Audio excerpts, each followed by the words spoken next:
My regards. Today we will talk about club presidents, not club owners. About the presidents who are almost employees of their clubs, and whom we see in some countries entering into intense competition and spending hundreds of millions of dollars to be presidents of a specific club in the elections, and who strive with all force, even if the club was privately owned, to convince the owners that they are the best to be club presidents. Fierce election campaigns and continuous work on promoting and marketing their names in order to draw people's attention. What makes people in some countries, such as what is happening in Spain, pay millions, put it as a deposit, and hold elections in order to become club presidents, even though the position is dangerous? Any failure, criticism and negative talk happens in the club, is directed at the president and he does not have a second chance. Usually, the opposite of a coach who fails here moves there is normal. What makes agreeable people endure all this headache in order to be club presidents? What benefit do they gain? In fact, there are three important benefits. The first, unit of fame and prestige. The president of any club that plays in the first division in the major leagues is always well known and famous, and even if he is not in the major leagues in his country's leagues, he is famous in his country and is well known in it.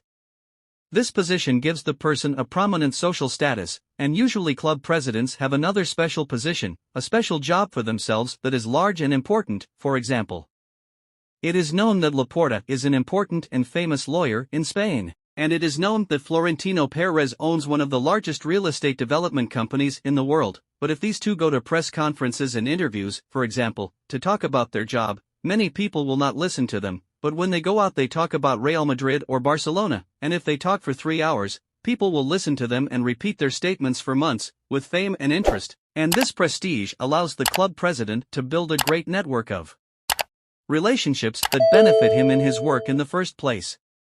For example, Florentino Perez was accused of being he used Odegaard to enter Norway, and James Rodriguez to enter Colombia, not as a person but as a company he owns in real estate development. The issue is not just work relations, sometimes it is political relations, economic relations, and we saw heads of state, heads of government, and heads of the largest companies in the world meeting with the heads of some clubs. The second benefit that the club president gets is influence, authority and influence, and sometimes the issue is conveyed that you influence those around you, not only on a big club, but on the league in general. For example, recently Uli Hoeneß was attributed threats to the German Football Association, saying that if he witnessed the settling of personal scores between Nagelsmann and Neuer, he would be excluded from the national team. He decides to keep Bayern's players from playing in Germany.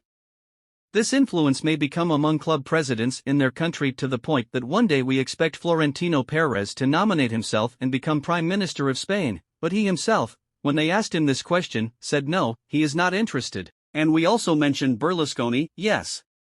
He was the owner, but he was also acting as the president of the Milan club. Milan benefited a lot in the political elections. Why? Because in its beginnings, football was then the most important influencer on the face of the earth, as it was not in social media. As for the third benefit, perhaps it is a personal dream, the dream of controlling your club and making its decisions, which you believe are correct in 99% of cases, given that the club president is also a fan.